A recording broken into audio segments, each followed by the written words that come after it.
समय मैं एक ऐसी बस में मौजूद हूँ जहाँ पर आईडीएफ हमें लेकर उस क्षेत्र में ले जा रहा है जहाँ पर जंग अपनी चरम पे है इस समय।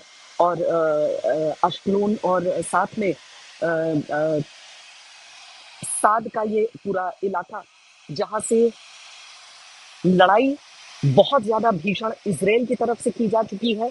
और इजराइल के अलावा इस पूरे क्षेत्र पर हमास की ओर से लगातार आक्रमण किया जा रहा है।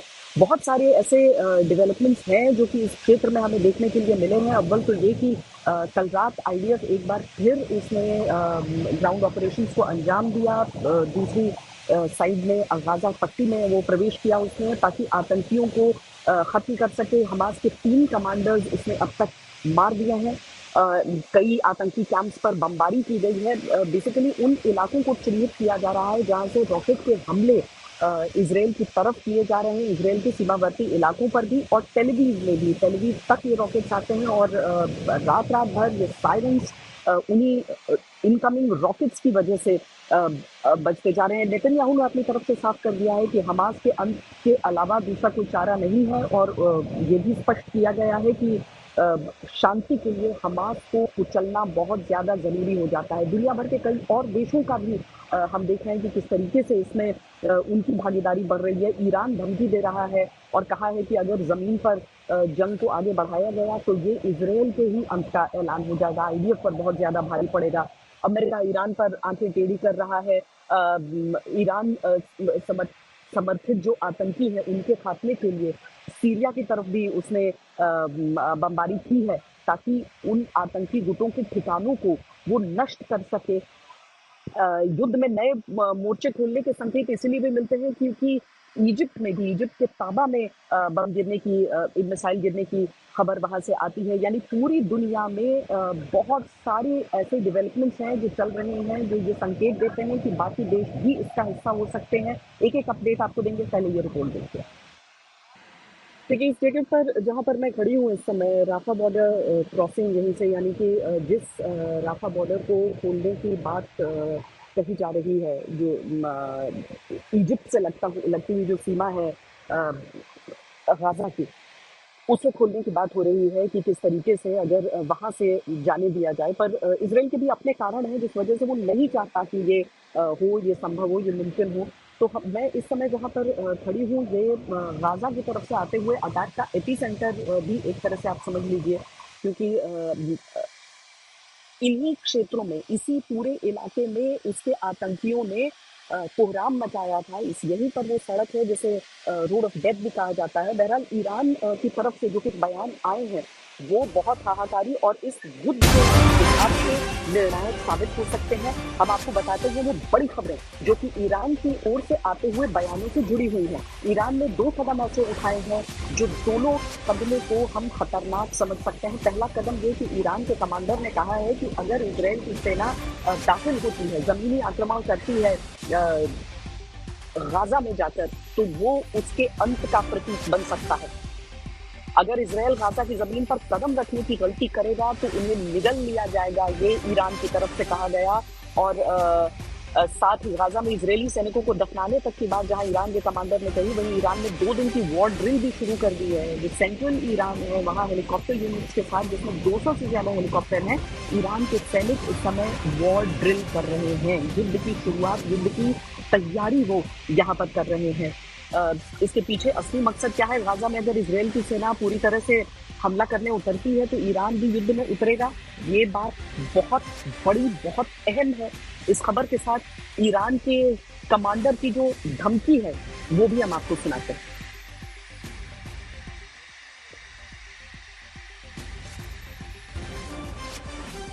तरफ ईरान की ओर से इस तरह की धमकियां दी जा रही हैं और दूसरी तरफ इजराइल जो है उसने अपने जमीनी हमलों का जो पैमाना है वो बहुत ज्यादा बढ़ा दिया है।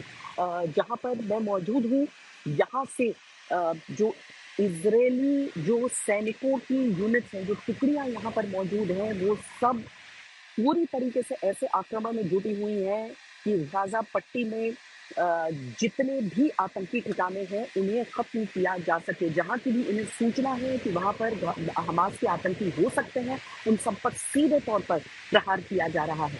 बहुत भारी हमला इजराइल की तरफ से शुरू हो चुका है। गाजा बॉर्डर में घुसकर इजराइल ने की सेना ने बीती रात हमला किया। इजराइल की टैंक यूनिट ने कल रात दूसरी बार बड़ी जमीनी रेड को अंजाम दिया है। बार बार गाजा में इजराइल इस तरह घुसकर अपनी आगे के बड़े हमले की तैयारी कर रहा है और इजराइल के प्रधानमंत्री बेंजामिन नेतन्याहू ने कह दिया है कि हमास को कुचलेंगे तभी इस क्षेत्र में शांति मिलेगी।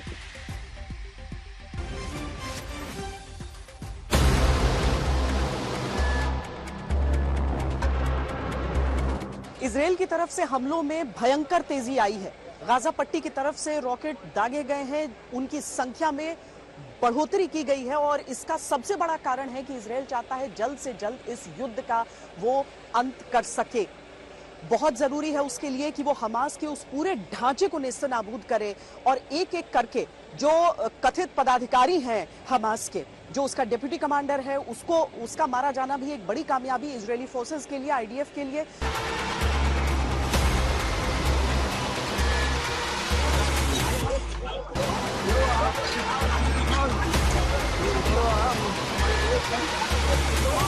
दरअसल जितनी भी जो सीमावर्ती इलाके हैं वहां से जो आम लोग हैं उन्हें पूरी तरीके से निकाल लिया गया है, इवैक्यूएट किया गया है ताकि वहां पर निर्बाध इजराइल की तरफ से आक्रमण चल सके। जिस तरह से अंतर्राष्ट्रीय दबाव बढ़ रहा है, दुनिया जिन खेमों में बटी हुई है और अंतर्राष्ट्रीय दबाव अलग अलग खेमों के हिसाब से बढ़ रहा है, इजराइल की तरफ से ये कोशिश है कि जल्द से जल्द कोई निष्कर्ष निकल सके, आतंकी हमास पर इस तरह का दबाव बन सके कि जो बंधक हैं उनकी रिहाई भी संभव हो पाए। उधर ईरान क्यों ये ड्रिल्स करने लगा है, युद्धाभ्यास क्यों उसने शुरू कर दिया है, ये बात भी पता लग गई है और हम इसकी पूरी जानकारी आपको देते हैं। दरअसल ईरान की तरफ से शुरुआत से ही धमकियां दी गई, बहुत सारी चेतावनी दी गई इजराइल को और अब जाकर ईरान की ओर से ये वॉर ड्रिल्स भी किए जा रहे हैं। अपनी रक्षा की तैयारियों का जायजा लेने की बात भले ही ईरान अपनी तरफ से कर रहा है, लेकिन दरअसल ईरान उस हमले से झुलसा हुआ है जो अमेरिका ने किया है। अमेरिका ने सीरिया में 2 जगहों पर वार किया है। अमेरिका ने अपनी तरफ से लगातार ये कहा कि उसके सैनिकों को किस तरीके से टारगेट किया जा रहा है कुछ देशों में, उसे लेकर वो इसका जवाब जरूर देगा। सीरिया में अमेरिका ने 2 जगह हमला किया। ईरान समर्थित आतंकी गुटों के ठिकानों पर ये हमले किए जा रहे हैं अमेरिका के द्वारा। मिडिल ईस्ट देशों में अमेरिका के जहां सैन्य ठिकाने हैं उनकी सुरक्षा को बढ़ाने पर पूरा फोकस इस समय अमेरिका का है और उसने इजराइल को भी ये गुहार लगाई थी कि वो तब तक अपनी ग्राउंड रेंज को एक बड़े पैमाने पर न करे, ग्राउंड ऑफेंसिव को बड़े पैमाने पर न करे जब तक कि वो अपने सैनिकों की सुरक्षा को सुनिश्चित न करे। इस्राइल हमास के युद्ध का असर अब सीरिया में दिखना शुरू हो गया है। सीरिया में पिछले कुछ दिनों से लगातार इजरायली फोर्सेस ने एलेप्पो और डमेस्कस एयर बेसिस के ऊपर हमला किया था ताकि जो सामान ईरान वहां पहुंचा रहा है हिजबुल्लाह के लिए उसके ऊपर रोक लगाई जा सके।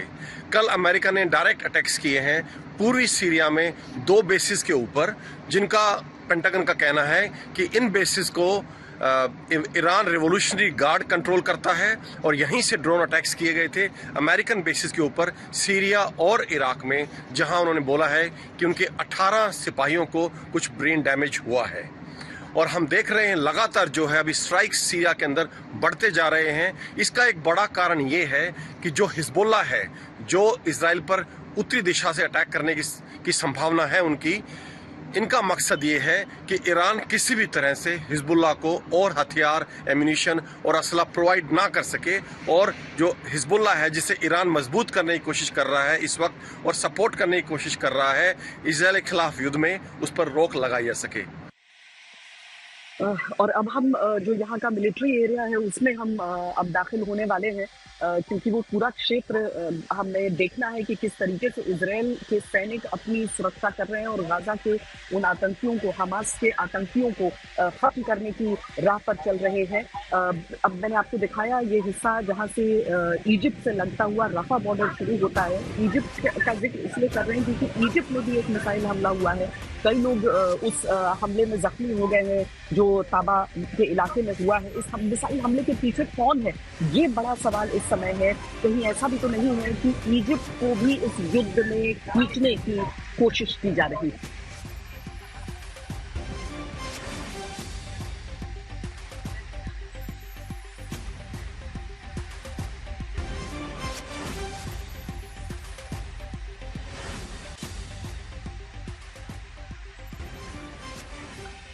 इस सब के बीच देखिए दुनिया के अलग अलग देश अलग अलग तरीके से जुड़ रहे हैं इस पूरे युद्ध से, जो यहाँ पर शुरू इजराइल और हमास के साथ हुआ, लेकिन धीरे धीरे जो मिडल ईस्ट के कई देश, अमेरिका, सबकी इसमें हिस्सेदारी एक तरह से कम बयानों के लिहाज से।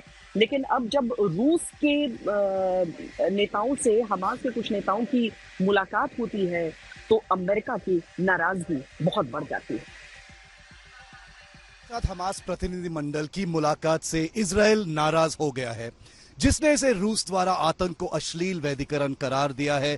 लेकिन सच्चाई ये है कि रूस और हमास लंबे समय से करीब आ रहे हैं। इस बैठक को रूस की अराजकता फैलाने की कोशिश के रूप में देखा जा सकता है, लेकिन जहां तक आतंकवादी समूहों का सवाल है, रूस का एक कॉम्प्लिकेटेड इतिहास रहा है। पुतिन का रूस विशेष रूप से ग्लोबल साउथ के मित्र के रूप में मॉस्को की स्थिति को मजबूत कराने की कोशिश कर रहा है। कई देशों के विपरीत रूस ने हमास को आतंकवादी संगठन घोषित नहीं किया है और गंभीर चिंता व्यक्त कराने के अलावा 7 अक्टूबर को जो हुआ उसकी विशेष रूप से निंदा नहीं की है। हमास की प्राथमिकता रूस जैसे प्रभावशाली खिलाड़ियों को गाजा पर बमबारी अभियान को रोकने के लिए मजबूर कराना है, जो पिछले 20 दिनों से अधिक समय से जारी है। हालांकि रूस के पास इसे रोकने की शायद शक्ति नहीं है, फिर भी हमास को पुतिन से मिली मान्यता से लाभ मिलता है। इसके अलावा यदि कोई जमीनी आक्रमण इजराइल की तरफ से होता है तो क्षेत्र में किसी भी राजनीतिक वैक्यूम, पॉलिटिकल वैक्यूम से रूस जैसे देशों को फायदा होगा और इसलिए रूस हमास के साथ दोस्ती बनाए रखता है।